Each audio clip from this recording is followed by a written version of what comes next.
Donald Trump কি ইরানকে একেবারেই শেষ করে দেবে? মিডিল ইস্টে কি শুরু হতে চলেছে কোনো বড় যুদ্ধ? সম্প্রতি রাইটার্সের একটা রিপোর্টে বলা হয়েছে, ট্রাম্পের নির্দেশে ইউএস মিলিটারি এখন ইরানের সাথে প্রায় এক সপ্তাহব্যাপী বড় যুদ্ধের জন্য মিলিটারি প্রিপারেশন নেওয়া শুরু করেছে।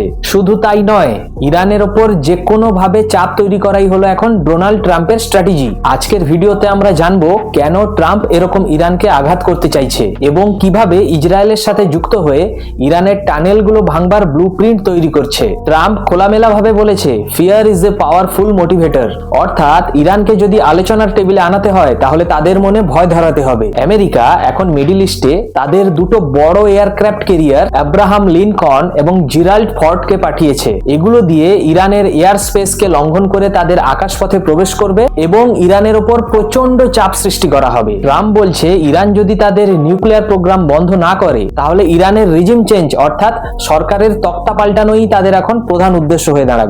এখন 17 ফেব্রুয়ারি জেনেভাতে আমেরিকা এবং ইরানের একটা গুরুত্বপূর্ণ বৈঠক হতে চলেছে, যেখানে আমেরিকার তরফ থেকে এই মিটিং এ 4টি বড় দাবি করা হয়েছে। প্রথমটি হলো ইরানের নিউক্লিয়ার প্রোগ্রাম বন্ধ করা, দ্বিতীয়টি হলো ব্যালিস্টিক মিসাইল তৈরি সম্পূর্ণভাবে বন্ধ করা, তৃতীয় হলো মানবাধিকার লঙ্ঘন বন্ধ করা এবং শেষ শর্তটি হলো হামাস এবং হিজবুল্লাহর মতো প্রক্সি গ্রুপগুলোকে যাদের ইরান আর্থিকভাবে সাহায্য করে সেগুলো সম্পূর্ণভাবে বন্ধ করতে হবে। কিন্তু ইরান জানিয়েছে তারা এখন শুধুমাত্র নিউক্লিয়ার নিয়েই কথা বলতে চায়। ট্রাম্প কি তাহলে এইটুকুতে শান্ত হবে? আমার তো মনে হয় না। ইতিমধ্যে স্যাটেলাইট ছবিতে দেখা গেছে ইরান তাদের ইস্পাহান এবং নাতানজেট নিউক্লিয়ার বেসে হামলার ক্ষতগুলোকে ধীরে ধীরে সারাতে শুরু করেছে। এমনকি তারা পাহাড়ের মধ্যে বড় বড় টানেল তৈরি করছে যাতে আমেরিকা এবং ইসরায়েলের হামলা থেকে বাঁচতে পারে। ইরান এখন পৃথিবীকে এটাই দেখাতে চায় যে তাদের উপর হামলা করে কোনো লাভ হয়নি। কিন্তু আমেরিকাও কম যায় না।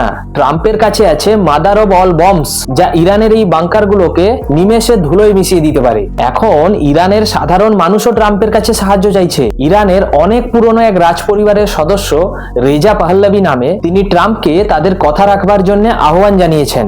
ইরানের এখন রাস্তায় রাস্তায় স্লোগান উঠছে, এই মোল্লাতান্ত্রিক সরকারকে সরিয়ে দেওয়া হোক, এবং ওখানকার জনতা সরাসরি সমর্থন চাইছে আমেরিকার। 1979 সালের আগে এই ইরান এবং ইসরায়েল ছিল পরস্পরের বন্ধু, কিন্তু আজকে হলো তারা একে অপরের রক্তপিপাসু। তাহলে ট্রাম্প কি সত্যিই ট্রিগার টিপবেন, নাকি এটা একটা সাইকোলজিক্যাল গেম ইরানের ওপরে?